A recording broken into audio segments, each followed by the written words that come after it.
All right, so let's dive in. We've got these two really robust roadmaps for growth that a listener shared. Learned Resilience and Brené Brown's work. Yeah, two powerful frameworks. And our mission really is to see how they fit together, how you integrate like the strategic mind with the courageous heart. It's fascinating, actually, because they start from such different places. Yeah. Learned resilience, let's call it LR. It's very strategic, action-oriented, Focused on building forward, right? increasing capacity. Exactly. It's a kinetic process, repeatable steps, measuring things, very much anchored in challenge. It's the game plan for performance. Okay, performance. Mhm. And Brené Brown, that feels totally different. Completely. Her work is grounded, really, in emotion. It's that deep internal work you need to do. Navigating vulnerability, shame, all that stuff. Right. To get to what she calls, wholehearted living. It's about cultivating worthiness first, almost, so the strategy can even land. Yeah, that makes sense, because strategy alone isn't enough if you're, well, emotionally sidelined. And the bridge, you pointed out, that Theodore Roosevelt man in the arena speech from 1910, that really clicks. For Brown, stepping in the arena is the core of it. It is. It's risking failure, showing up. Mm-hmm. That's daring greatly in a nutshell. Okay, so we're in the arena. But who are we really fighting in there? That's the next piece. It brings us to the voices in the arena. Not just the external critics. Not primarily, no. Mm. We tend to focus on them, the people yelling from the stands. Mm. But the real opponent, that's the inner voice. The saboteur. Fear, shame, self-doubt. Exactly. Those are the voices that give the external critics power.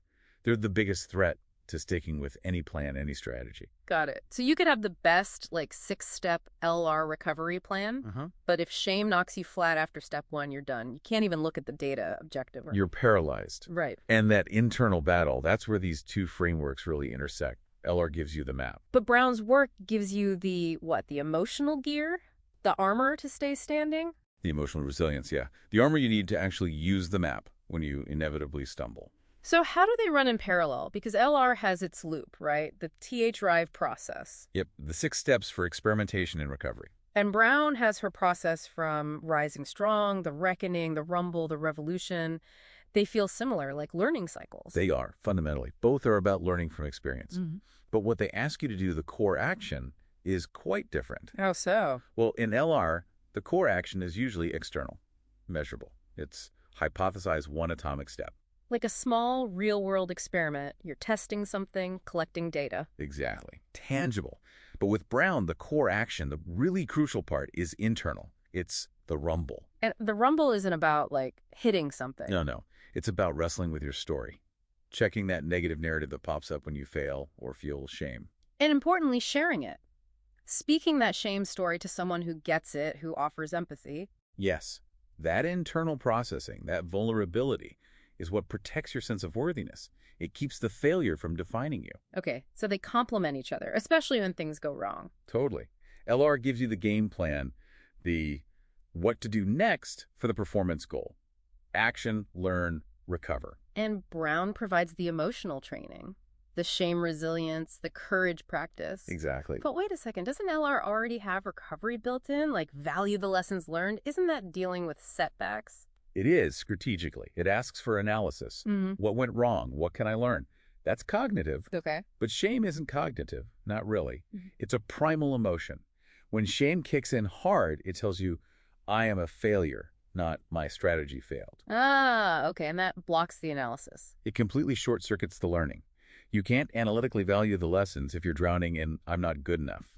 Brown's framework gives you the tools to rumble with that feeling first. To quiet that inner saboteur. Right. To stabilize your self-worth. Yes. So that you can then engage the LR process, look at the data, and learn effectively. Okay, I see it now. It's like Brown's work provides the emotional clearance needed to actually execute the final steps of the LR loop. Like, energize for the next challenge. You got it. Yeah. You need both for truly robust capacity, integrating the strategic roadmap of LR with the emotional armor, the resilience from Brown. That's how you don't just bounce back, but actually learn, grow, and keep moving forward with courage. Absolutely. Because success in that arena, real success, it's measured by the striving, the learning, the getting back up. Which brings us to a final thought for you listening. Yeah. When you're getting ready to take that next atomic step, step back into your own arena, what specific inner voice are you choosing to give the microphone to? Is it the saboteur? or is it the ally? That choice happens before you even take the leap.